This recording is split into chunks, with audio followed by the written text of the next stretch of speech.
Sir এই শালা মনে হয় মরার আগে বিরাজ করে নাই, তাই মুখ দি গন্ধ। তুমি কি আজকে ডেট ফেল বাংলা মদ খেয়ে আসছো? কেন স্যার? স্যার লাশ পাই দিতেছে। বুঝলে দয়া, অভিজিৎ অনেকদিন আমাদের হাতে কাজ নেই, এভাবে চলতে থাকলে আমাদের সিআইডি ছেড়ে ভিক্ষা করে খেতে হবে। জি স্যার ঠিক বলেছেন, হাতে টাকা পয়সা নাই, এভাবে কি চলা যায়? স্যার আমার মাথায় একটা বুদ্ধি আইছে। যেহেতু আমাদের কাছে কোনো কাজ নেই, আমি আর অভিজিৎ মিলে একটা খুন করে আসি, সেই খুনের তদন্ত আমরাই করব। দয়া, শুধু তোমার নামটাই দয়া, তোমার শরীরে কোনো দয়া মায়া নাই।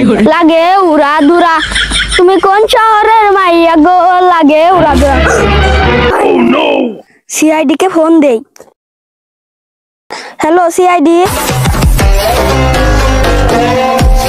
দয়া, এই লোকটার পিছনে বাস গুজা, তার মানে বুঝতে পারছো দয়া? স্যার বুঝতে পারলাম না। এই লোকটার পাশায় বাস গোজা, তার মানে হলো এই লোকটা মনে হয় সব মানুষের সহজেই বিশ্বাস করে ফেলতো। স্যার এই লোকটা মরে গেছে, তার মানে কি বুঝতে পারছেন? না অভিজিৎ, আমি বুঝতে পারিনি। স্যার লোকটা মারা গেছে, তার মানে লোকটা বেঁচে নেই। স্যার আমি কি দরজাটা ভেঙে ফেলবো? দয়া, তুমি কি আজকে ডেট ফেল বাংলা মদ খেয়ে আসছো? কেন স্যার? তুমি এই ক্ষেত খামারের মধ্যে দরজা পেলে কোথায়? দয়া, অভিজিৎ এসব আজারা পেশাল বাদ দিয়ে আমরা এই মরার তদন্ত শুরু করি। জি স্যার। দয়া, তুমি আশেপাশে খুব ভালো করে খুঁজে দেখো, নিশ্চয়ই কোনো ক্লু পাওয়া যাবে। হ্যাঁ স্যার আমি খুঁজছি।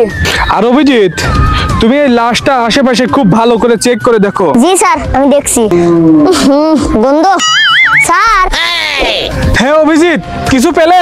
স্যার এই শালা মনে হয় মরার আগে বিরাজ করে নাই, তাই মুখ দি গন্ধ। অভিজিৎ উঠে আসো তো, আমার কাছে আসো একটু।